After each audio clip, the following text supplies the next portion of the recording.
At nagbabalik si Kim Chino para gisingin ka sa katotohanang hindi ka niya na siniseryoso, nilalaro ka lang. Huy!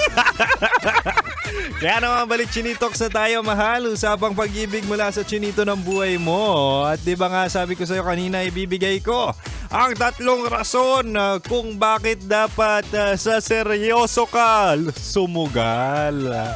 Eto recap na tayo. Sabi ko una, dapat sa seryoso kasi kung hindi, sayang lahat.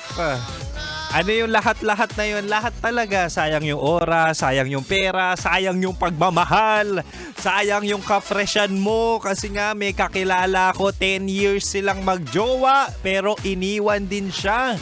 Pinagpalit siya. At talaga nga namang pinakinabangan lang siya nung 10 years na yun. Imaginein mo, fresh ka pa 10 years ago. Tapos iiwan ka lang sa ere ng hindi seryoso na tao. Huwag ka nang tumulad sa kanya. Di ba? At ang pangalawa naman, sabi ko rin kanina, dapat sa seryoso kasi kapag seryoso ang tao, matibay ang pundasyon ng relasyon nyo. Ito yung sinasabi nating less conflict, less ang isipin. 'Di ba? May mga taken ngayon pero ang tanong, nakakatulog ka ba na mahimbing? 'Di ba hindi? Na kapag nag-good night sa'yo yung jowa mo, sure ka bang matutulog yan? O take 2 na? Meron na siyang iba? Meron siyang kausap na graveyard shift? At talaga nga namang meron siyang kabit? Di ba?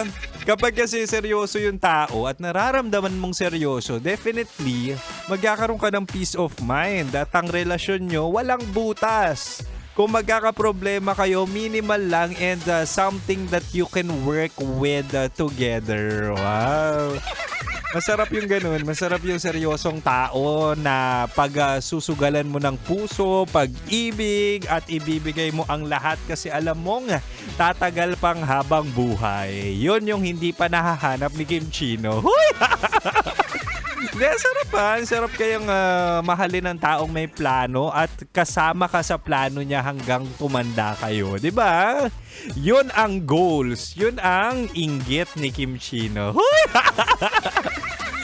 At ang pangatlo naman, mahal, at panghuli, ito na yung dapat sa seryoso ka kasi iwas sa toxic na cycles ng trial and error. 'Di ba? Kapag seryoso 'yan, definitely alam niya na ang gusto niya. Ikaw ang gusto niya. Wala nang try pa sa iba. Ikaw rin, 'di ba? For example, seryoso ka na, seryoso siya. Hindi ka nahahanap ng iba. Hindi ka natitikim ng iba. Hindi ka magsesettle sa walang label para kapag ayaw mo na, okay lang umalis. Okay lang tumikim, hindi cheating kapag walang label, 'di ba? Kapag tumikim ka ng iba tapos walang label, okay lang kasi wala ka namang commitment. And it's something na ina-avoid natin, mahal. Utang na loob. Doon ka na sa seryoso, magpapasakop.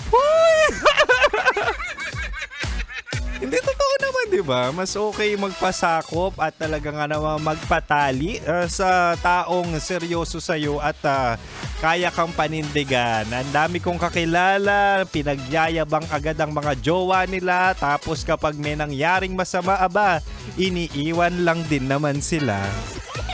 Diba? Mas okay na sa seryoso para makatanggap ka ng singsing na walang pagsisisi.